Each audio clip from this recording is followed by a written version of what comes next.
Wednesday on Daily Delivery. I am Michael Rand. Happy to be back for another day. Hope you guys are having a great day out there, getting ready for Thanksgiving tomorrow. Along those lines, programming note, there will be shows Thursday and Friday, but they will be shorter, kind of standalone shows with just a single interview on them. Thursday with Chip Scoggins, talking about a special story he's got coming out. I think it's online today, in your print edition tomorrow, on this magnificent barn out in western Minnesota that has become a gymnastics haven. So Chip will be on with me tomorrow to talk about that. That'll be a single interview show for Thursday. Ben Gessling, of course, covers the Vikings for the Star Tribune, will be with me on Friday.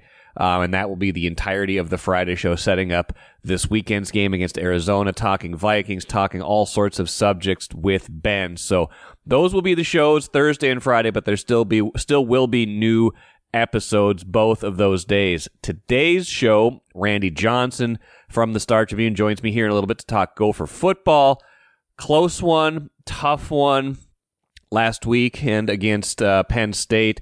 26-25, a lot of opportunities to win that game, up at halftime, driving, in the fourth quarter to go for the go-ahead touchdown, have to settle for a field goal, never get the ball back as Penn State executes 3 4th-and-1 plays on that drive to sustain it and put the Gophers away. Randy and I will get into that. We'll get into this Friday's game against Wisconsin, a big one, of course.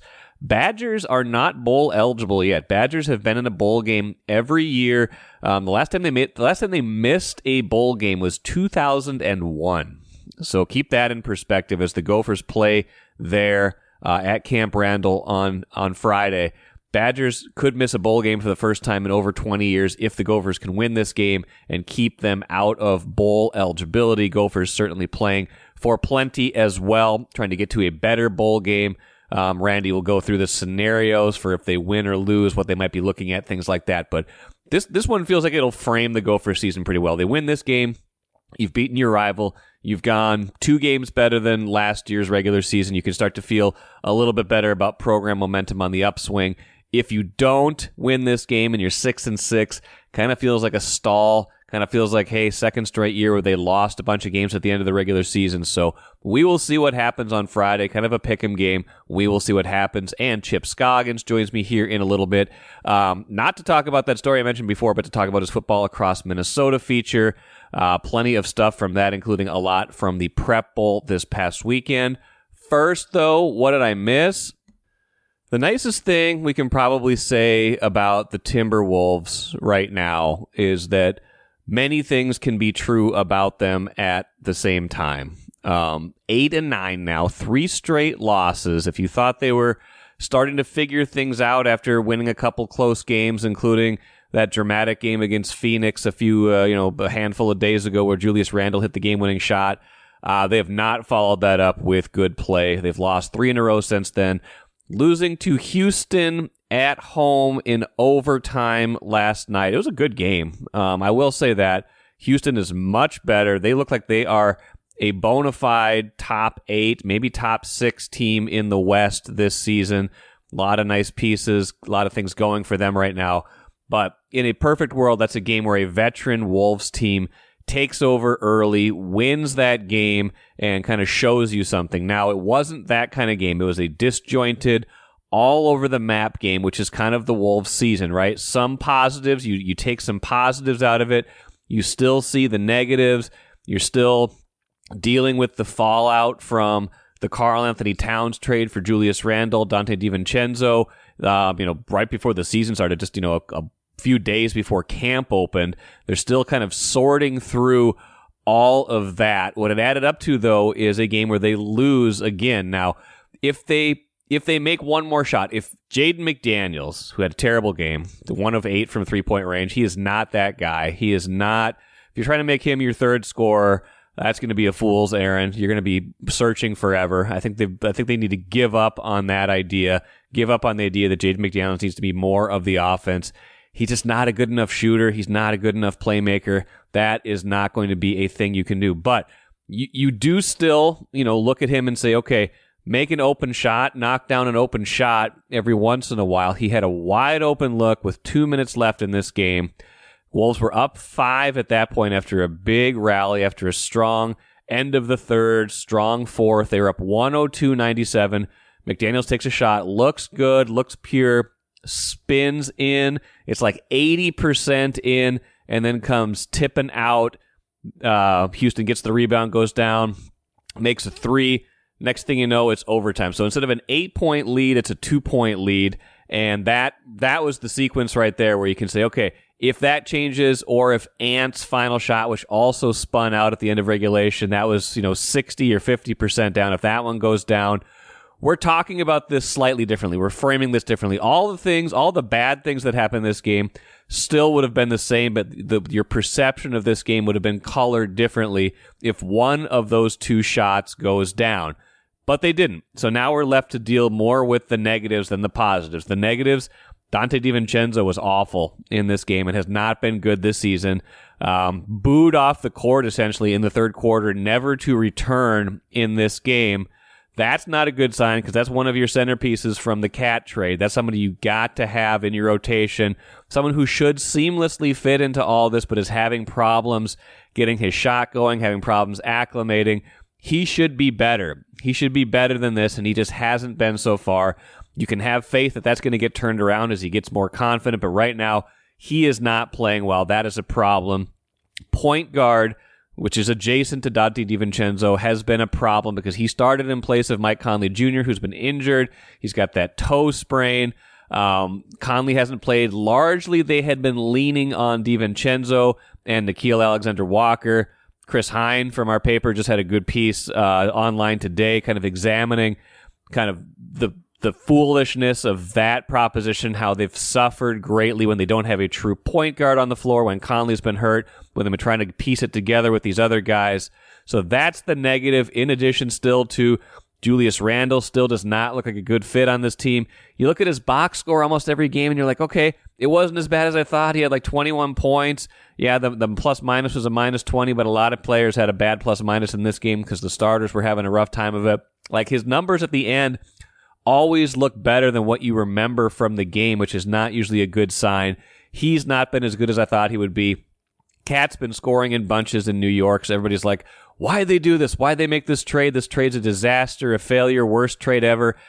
Yeah, well, Cat's also a terrible defensive player, and the Knicks have been awful on defense when he's their primary center, so there's still some of that. There's this future flexibility, but yes, I get the pain right now. I get you broke up a team that went to the Western Conference Finals last year for future financial flexibility and the hope that in the short term, what you got back for Cat would be enough for you to be competitive this year. And so far, it hasn't been. It doesn't look good right now. I still think it was the right move for the long term, but right now, it does not look good. And so they're dealing with the fallout from that. When they don't make shots like they didn't yesterday, they are a hard watch. They were 9 of 38 from three-point range. Again, if they make a few more of those, it's a different game, but they didn't make more of those, and that is the story. The biggest positive from this game was clearly Rob Dillingham, the rookie 19-year-old point guard, finally getting some run. Conley's out. Finally, Chris Finch is like, hey, maybe it's a good idea to have a real point guard in this game instead of trying to piece it together with DiVincenzo, Nickeil Alexander-Walker, Ant handling the ball, Randle initiating offense. It just doesn't look good. They just waste so much time. Nobody's decisive. It's just not good. Dillingham comes in, immediately changes the tenor of the game, misses some shots early, makes some shots late, ends up with 12 points, 7 assists, 5 rebounds. Smallest guy in the court gets 5 rebounds, and he's a plus 26 in the game. Now, wasn't all sunshine and roses. He got caught up in the wash on that Van Vliet 3 that I mentioned that cut it to 2 earlier. He's small. He's going to have a hard time fighting through screens, going around screens, things like that. That was part of it. Had a bad turnover in the final minute where he pushed it up, rushed it too much, got trapped in a corner, lost the ball, led directly to the Rockets' tying basket. That wasn't good. Those were rookie learning moments. So you're going to have those bumps along the way, but you can see more of the vision now with Dillingham, and you can certainly see why, even when Mike Conley Jr. is healthy, they got to be playing Dillingham. They got to have a true point guard on the floor as much as possible even when Conley is out. You can't try to skate by with these veterans, try to initiate offense this other way because it's just not working. So if we can see more of this version of Dillingham going forward, when Conley is healthy, this offense will start to look a lot better. Everything will start to get a little smoother. Everybody's roles will become more defined. You can see this team becoming better. I don't know what their ceiling is anymore because, man, the floor has been defined more than the ceiling so far, but I see them getting better at a certain point, especially when Conley is healthy. If Dillingham keeps playing this way, it takes the pressure off Alexander Walker. DiVincenzo can start doing Dante things again, and then they look like a better, more functional team. The rotation makes more sense. However, they got to figure it out quick because I was looking at their schedule. They play again tonight against the Kings. That's at home. Then they've got the Clippers, the Lakers. Both of those are home games. Then they go to the Clippers. Then 2 against the Warriors. Then the Knicks come here. Oh, by the way, that'll be fun. Karl Anthony Towns returns December 19th. Then it's the Warriors again here. Then it's the Hawks, the Mavericks, the Rockets, the Spurs, the Thunder, the Celtics. The next 14 are hard. A lot harder than the first 14 were when they stumbled around. A lot harder than the first 17 were when they stumbled around. They need to figure this out sooner rather than later, or this season is going to get away from them fast. Can they do it? A lot of it's going to hinge on their rookie point guard. A lot of it's going to hinge on Dante DiVincenzo playing better. And a lot of it just comes down to making shots, which they haven't been doing lately. Let's talk Gopher football with beat writer Randy Johnson right now. He is with me as always on Wednesdays during the football season. Randy, how you doing? Oh, pretty good. Good to hear. Feels like a bit of a missed opportunity last week, right? The Gophers were right there with Penn State. 26-25 is the final. You had a halftime lead. You had kind of the momentum swings back and forth. Penn State gets the touchdown at the end of the half, but the Gophers come back with that 2-point return on the block kick.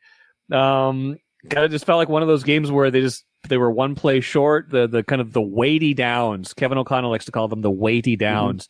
Didn't really go their way in this one. Yeah, Penn State won the key moments. The key moments that Gophers did a lot of good things in that game. You look at the defense; they held Penn State to 1 for 11 on third down conversions. Well, that's negated by the 3 fourth down conversions they give up on the final drive, including the fake punt.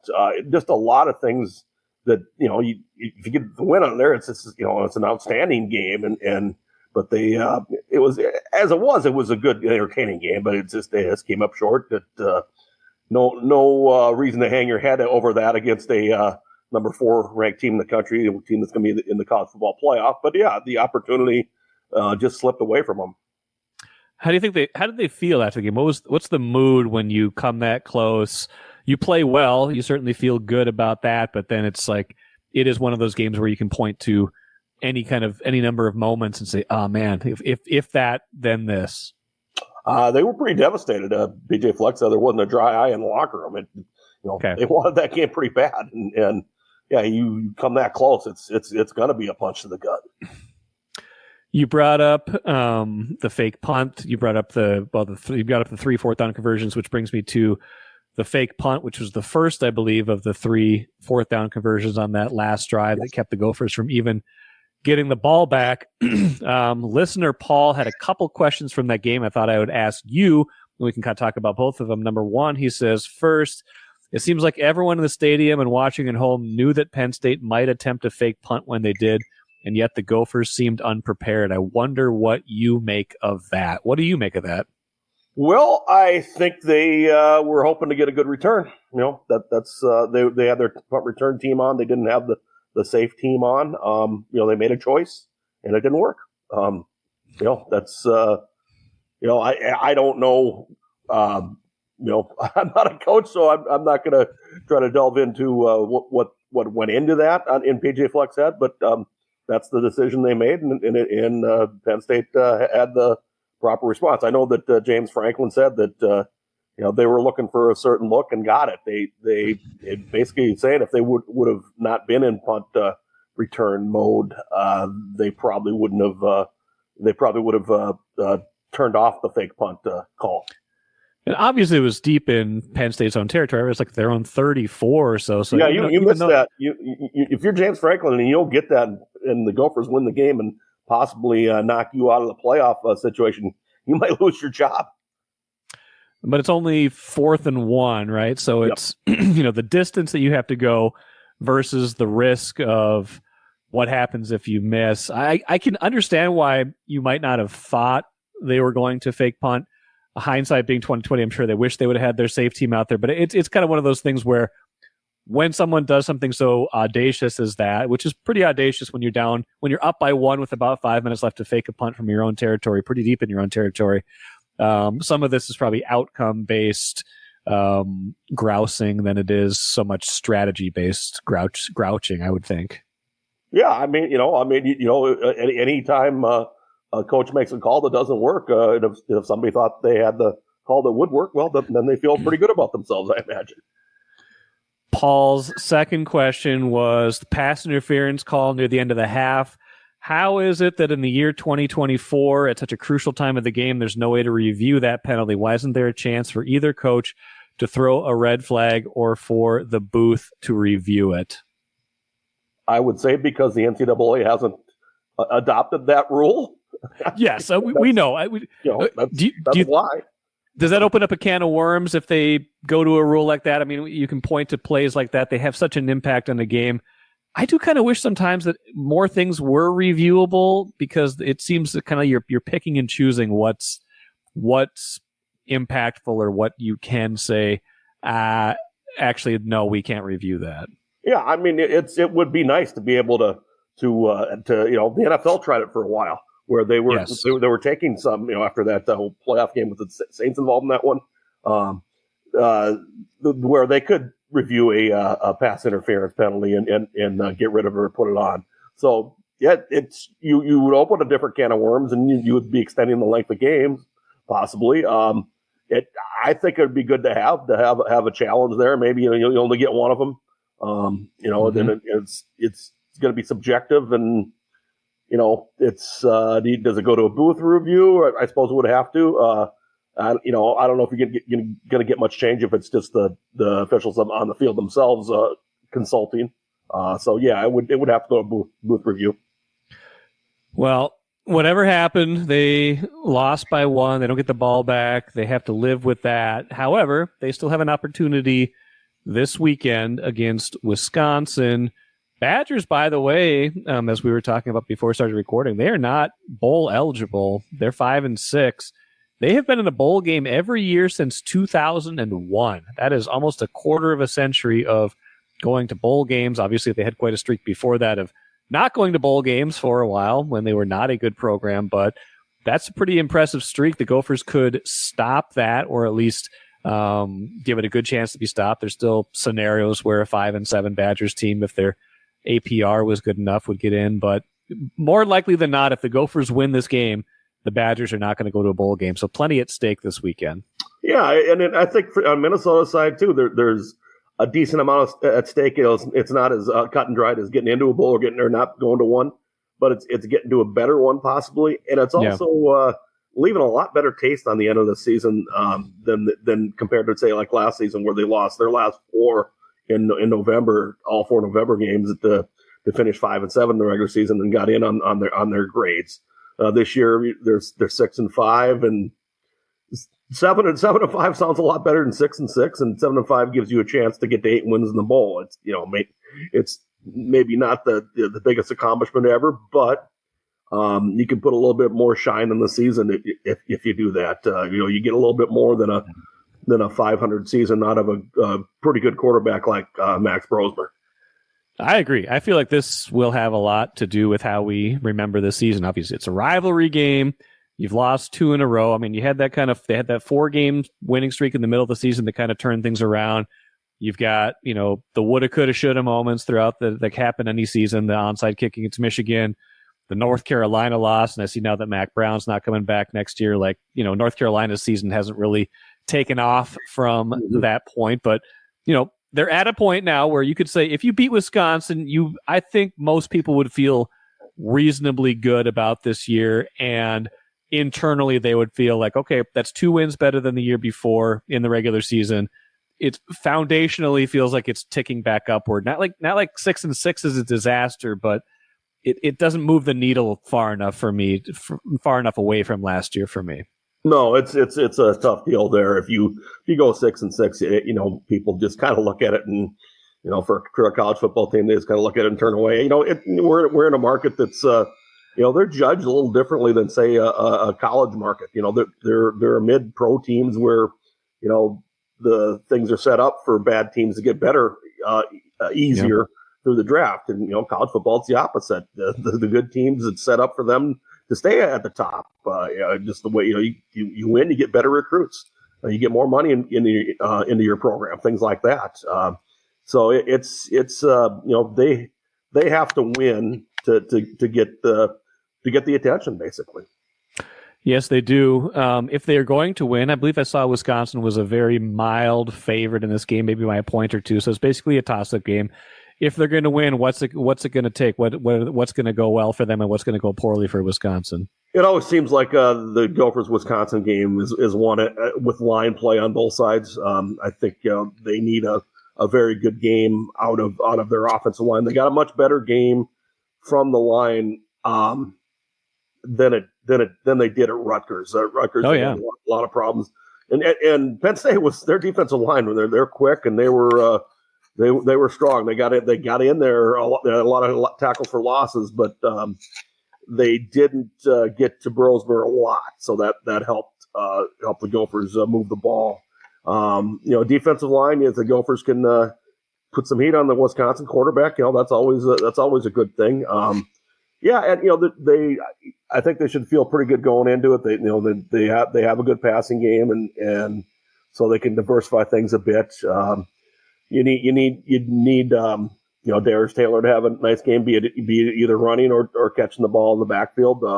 He looked much better health wise against Penn State than he did against the Rutgers, so that's a positive. It's you win the key moments too. That's they've played so many 7 one-score games this year, and this will probably be another one. I would think so. I mean, these two teams seem pretty evenly matched. Wisconsin, disappointing year, but still, even in the midst of a disappointing year, there is motivation when you're playing a rival, when you're playing for a chance to go to a bowl game, chance to extend your season, go somewhere possibly warm or at least warmish. So it should be fun. I mean, it's more fun when this is 9-2 against 8-3 or whatever it might be in some years, but there's always something at stake. And I think for both teams, this will frame their season in a certain way, and that's all we can really ask for at a certain point, right? Yeah, for the Gophers, it's a chance to inflict a little mental pain on their rival. I mean, that's one of the reasons people compete. What's the best case scenario bowl game for the Gophers at this point, do you think? I would say the best case scenario would be the Music City. Okay. It depends on where you rank them yourself, Music City or Mayo, Duke's Mayo in Charlotte. I believe Duke's Mayo picks before the Music City.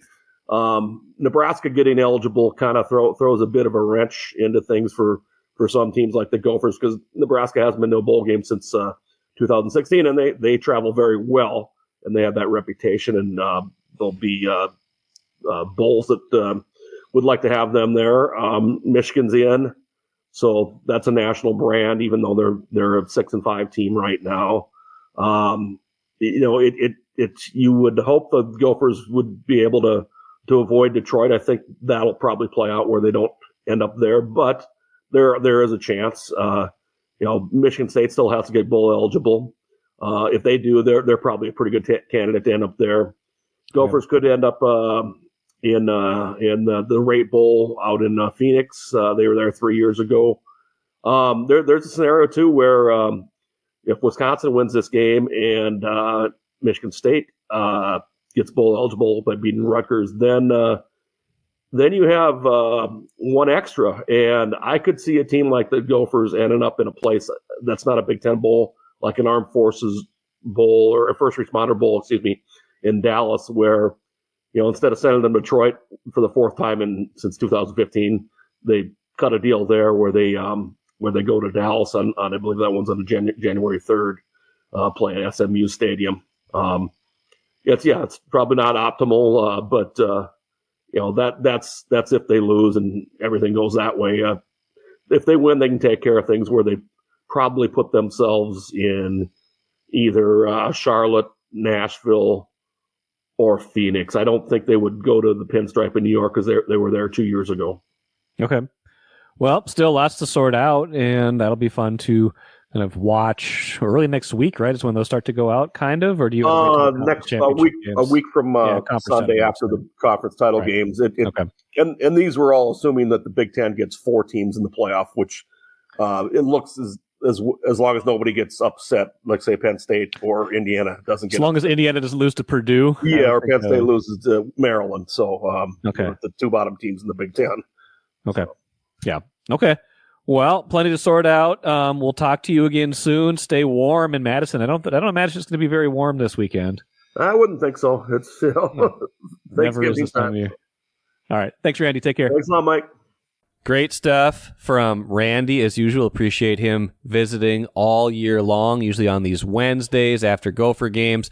One more to go for them, and then the bowl game. And like I said, I really feel like this one has a lot to do with how we will think about this season. So a lot at stake on Friday, even though the Gophers are already bowl eligible, can only improve their lot in life so much with the win. But they can keep Wisconsin from a bowl game. They can have a much better season than they did a year ago, and that matters in the bigger picture of program building. Watch your dreams and savings grow with Royal Credit Union's 4.25% annual percentage yield 12-month certificate. Open now at any Royal office or online at rcu.org/certificate saver. Early withdrawal penalties could reduce earnings and principal. APY accurate as of 2/1/25. Insured by NCUA. It's football across Minnesota time. Michael Rand here with Chip Scoggins from the Star Tribune. Chip, we got a bunch of stuff on tap this week, which isn't surprising. We're right in the throes of end of the high school season with the prep bowls just coming this past weekend, college playoffs coming up. What's on store for football across Minnesota this week? Yeah, we had kind of an eventful, I would say, weekend. We're at the end here, near the end of football across Minnesota 2024, and you're right. The playoffs, we had a major comeback. Minnesota State Mankato trailed Augustana. They're on the road. They trail Augustana 19-10 with 3 minutes left to go. Minnesota Mavericks hadn't done anything offensively. Have 160 yards offense to them. Really couldn't move the ball. A lot of punts, a lot of 3-and-outs. They're back at their 12-yard line, down 2 scores, and they pull off a miraculous win. They come back and they have an 88-yard touchdown drive, successfully do an onside kick that looked a lot like the one the Bears had.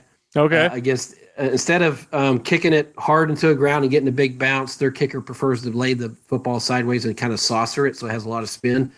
Yep. They recovered it, drive down there and kick a field goal, walk-off winner at the buzzer to win 20-19 to advance, and they scored 10 points in the final 95 seconds to stay alive and pull off the upset. So, cool thing. Yeah, it's amazing. And you got a coach that you're telling me about that. Yeah, three different teams in play this weekend. Yeah, so Chris Mate, former Minnesota state championship quarterback, played for his dad at Minnesota back in the late 1980s, led them to back-to-back Prep Bowl titles. Went and played at Bethel, became a Bethel assistant coach, the St. Olaf head football coach. Then he got on the Washington Commanders staff with Jim Zorn as an assistant coach, and then went into into the workforce. He's CEO of an insurance company, but he was at the Prep Bowl. He became he married into the Rosberg family. Grady Rosberg Hutchinson married his daughter Allison, who was a Bethel, and she had gotten hired as a girls basketball coach at Becker many years ago, and so he got hooked up with Dwight Lundeen, legendary coach at Becker. So he helped him out on offense. And so at the Prep Bowl on Friday, he had a Minnesota shirt. They played at 10 a.m. underneath. And then on top of that, he had a Bethel shirt. Bethel was in the Division III playoffs. Yeah. They won Saturday. And on top, he had his Becker sweatshirt. That played Becker played right after Minnesota. So his two schools. Yeah. So he went 3-0. He had 2 state championships, and Bethel won their first round game in Division III playoffs. So a cool kind of story for him. And this is it. He's done coaching. He's he's just kind of this is his second stint helping Dwight on offense, and he's stepping away to just focus on his career and his family.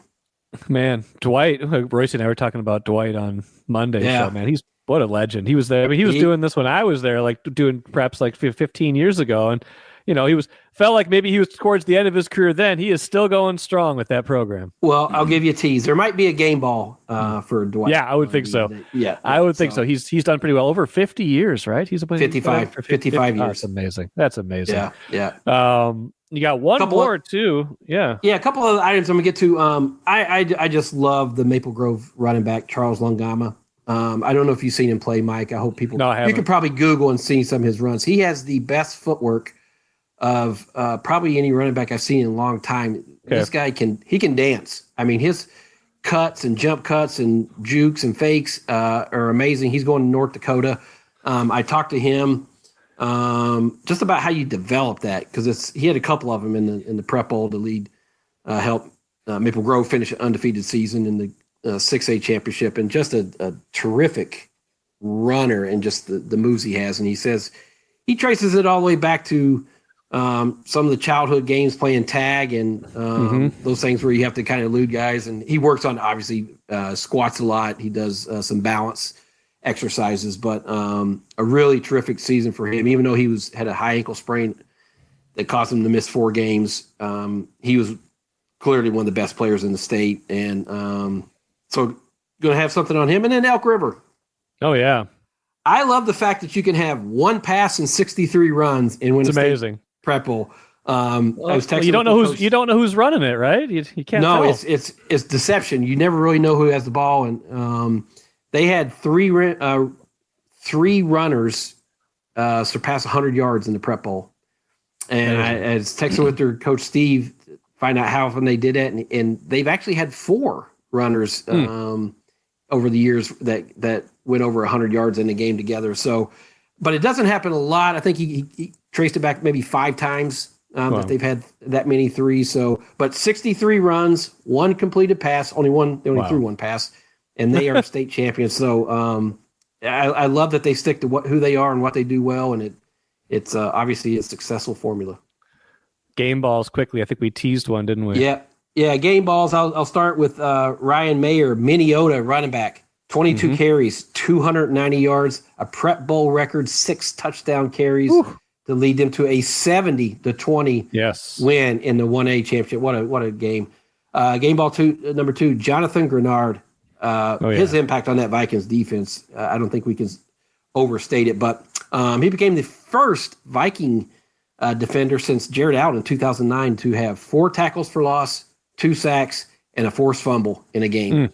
What a monster performance for him again. And then to wrap up, we mentioned it, Dwight Lundeen, year 55 at Becker, just a legend, wins his 4th state title, a class act all the way he runs that program.